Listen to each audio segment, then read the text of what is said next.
Fala, primeiro ano, como é que vocês estão? Só alegria? Muito frio aí ou não? Tô aqui, ó, protegido, pronto pro frio. Só falta aquele chocolate quente. É isso aí, queridos. Nós estamos quase terminando a nossa apostila 1B, na frente B. E nós vamos agora para mais um capítulo, que é agora forças intermoleculares, também chamadas de ligações intermoleculares. Primeiramente, vamos diferenciar ligação química de ligação intermolecular. Primeiramente, ligação química também é chamada de ligação interatômica, porque ocorre entre átomos. Inter quer dizer entre, Inter não é aquele time do Sul só não, certo? O time do Saci, não. Inter quer dizer entre, tá? Então, interatômica, entre átomos, tá? A ligação química ela ocorre dentro da molécula.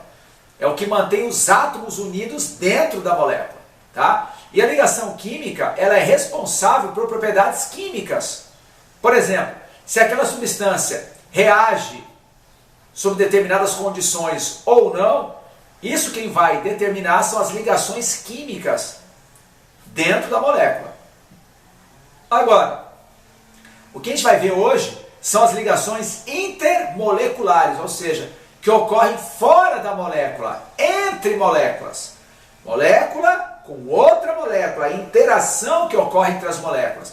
E nós sabemos, estudando os estados físicos da matéria, estado físico sólido, temos muita interação entre as partículas, tá? Interação forte faz com que o estado físico sólido seja extremamente organizado, quase não há movimentação entre as partículas, não é mesmo? Estado líquido, nós temos menos interações do que no estado sólido, isso permite um afastamento maior entre as moléculas, isso permite que um líquido ocupe toda a silhueta do recipiente, não é isso? E o estado físico gasoso, que é quando nós não temos interações entre as moléculas. Pois é, essas interações ocorrem então, tá? Em todo tipo de material, seja substâncias iônicas ou substâncias moleculares, ligação covalente. Bom, pré-requisito para entender forças intermoleculares que estão relacionadas com propriedades físicas. Então, ponto de fusão, ponto de ebulição, solubilidade, tá? De um determinado material com o outro. Tudo isso tem a ver também com forças intermoleculares ou ligações intermoleculares. Bom, pré-requisito para você entender bem forças intermoleculares é polaridade de moléculas, que a gente viu semana passada. E polaridade de moléculas você só entende se você entender bem geometria molecular. Então são três assuntos que estão em sequência. A geometria vai te fazer entender a polaridade da molécula, e a polaridade da molécula vai te fazer entender as forças intermoleculares. Bom, basicamente nós temos dois tipos de moléculas, moléculas polares e moléculas apolares, certo? Não vamos aqui ficar revendo quando que a molécula é polar ou apolar, isso já foi dado semana passada. Nós vamos partir da ideia de que você já sabe identificar a polaridade de uma molécula, o que não é nada difícil. Nós trabalhamos de uma maneira bem tranquila semana passada. Agora a gente vai classificar os tipos de interações moleculares dependendo do tipo de molécula, se é polar ou apolar. Vamos começar pelas moléculas apolares. Basicamente não existe uma ponta positiva e uma ponta negativa na molécula. Não tem polos. Mas, Mauro, não tem interação então? Tem interação. É uma interação muito fraca, tá? É uma interação que acontece de uma maneira instantânea, tá? Porque a molécula, já que ela não tem polos, um polo positivo e um polo negativo, então a interação não é forte, então é uma interação fraca. Nós temos uma polarização instantânea, momentânea. E essa polarização momentânea e instantânea é que vai fazer com que essas moléculas não estejam tão fortemente agarradas umas às outras em uma temperatura razoável. Então, a primeira observação que eu quero passar é o seguinte: a maioria das moléculas apolares, como consequência delas serem apolares, elas já são gases a 25 graus Celsius e 1 atm. Lembrando que no estado gasoso nós não temos interação, as moléculas estão soltas. Então, moléculas apolares costumam se apresentar a 25 graus Celsius e 1 atm de pressão no estado gasoso. Tá? Ou seja, já passaram de líquido para gasoso lá atrás. E a maioria delas em temperaturas bem negativas. Ou seja, eu não precisei aquecer muito para separar as moléculas. Se eu não precisei aquecer muito para separar as moléculas, é porque elas não estavam tão fortemente agarradas assim. É porque as interações moleculares eram fracas. Tá ligando uma coisa com a outra? Interação fraca, fica fácil de separar. Interação forte, fica difícil de separar. No caso, moléculas apolares, interações fracas. Então fica fácil de separar, por isso que a maioria já se encontra no estado gasoso. A 25 graus Celsius e 1 atm, que é a nossa situação de referência, as condições ambientes. Muito bem. Qual é o nome da interação que ocorre entre moléculas apolares? Tem vários nomes. Você pode chamar de dipolo induzido, também chamado de dipolo instantâneo. Induzido quer dizer que foi forçado, instantâneo porque é momentâneo, é de uma hora para outra, tá? Também são chamados de forças de London e também são chamados de ligações de Van der Waals. Não é Vanderlei não, é Van der Waals. Beleza? Então, isso é para moléculas apolares. Fracas interações, isso vai resultar em baixos pontos de ebulição, porque fica fácil separar. E cai muito o quê? O nome da interação. Então, se você identificou que a molécula é apolar, o tipo de interação é dipolo induzido, também chamado de dipolo instantâneo, também chamado de forças de London, também chamado de forças de Van der Waals. Moléculas polares. Moléculas polares, nós temos basicamente dois tipos. Existem as moléculas polares clássicas, normais, e existem moléculas polares especiais. Vamos colocar assim, tá? Moléculas polares quer dizer que uma ponta é negativa e uma ponta é positiva. Existe um polo negativo e um polo positivo. Exemplo de molécula polar, HCl.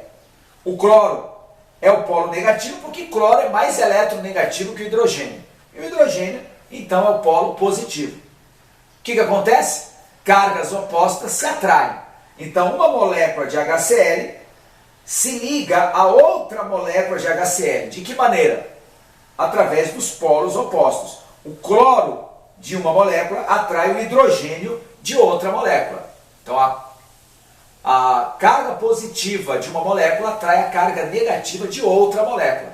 Essa interação é entre cargas que existem mesmo. Tá? É uma polarização que não é induzida ou instantânea, é uma polarização real, tá certo? A molécula tem polos mesmo. Então essas interações são mais fortes do que nas moléculas apolares. Então, para você separar duas moléculas do mesmo tipo, lógico, né? Duas moléculas de HCl, o ponto de ebulição, em comparação, né, é maior do que separar duas moléculas apolares. Tá? Então, moléculas polares têm pontos de ebulição. Geralmente, eu sei que pode ter alguma discrepância, alguma situação, tá? Mas moléculas polares, pela polarização real, nós temos uma dificuldade em separá-las maior do que moléculas apolares. Muito bem. E o último caso seriam aquelas moléculas polares especiais. São moléculas que apresentam hidrogênios, pelo menos um hidrogênio na molécula, ligado diretamente ao FON, flúor, oxigênio e nitrogênio. Essa ligação hidrogênio-flúor, ou hidrogênio e oxigênio, ou hidrogênio e nitrogênio, são as ligações covalentes mais polares que existem. Porque você tem, de um lado, hidrogênio, o pobre coitado do hidrogênio, e do outro lado, os três átomos mais eletronegativos da tabela, flúor, oxigênio e nitrogênio. Então nós temos uma ligação altamente polarizada. O hidrogênio com uma forte carga positiva e flúor ou oxigênio ou nitrogênio fortemente eletronegativo, com carga negativa. O nome dessa interação é ligação de hidrogênio, costumeiramente chamada no passado de ponte de hidrogênio. Por que ponte de hidrogênio? Uma ponte é a maneira de eu ligar um lado ao outro, tá?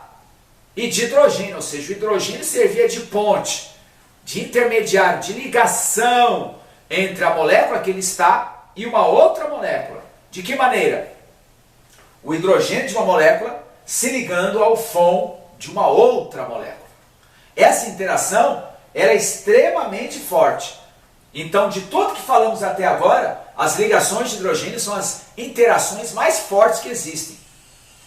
E são responsáveis por elevados pontos de ebulição, por anormais pontos de ebulição. O grande exemplo disso é a água. A água é uma molécula simples, se você olhar, né, pela constituição dela. 2 hidrogênios e um oxigênio apenas. Não são átomos, né, complexos. Pelo contrário, o hidrogênio é o átomo mais simples que existe. E o oxigênio é um átomo também bastante tranquilo, bem simples, leve em relação aos outros átomos da tabela periódica. Porém, o ponto de ebulição da água a 1 atm de pressão, 100 graus Celsius.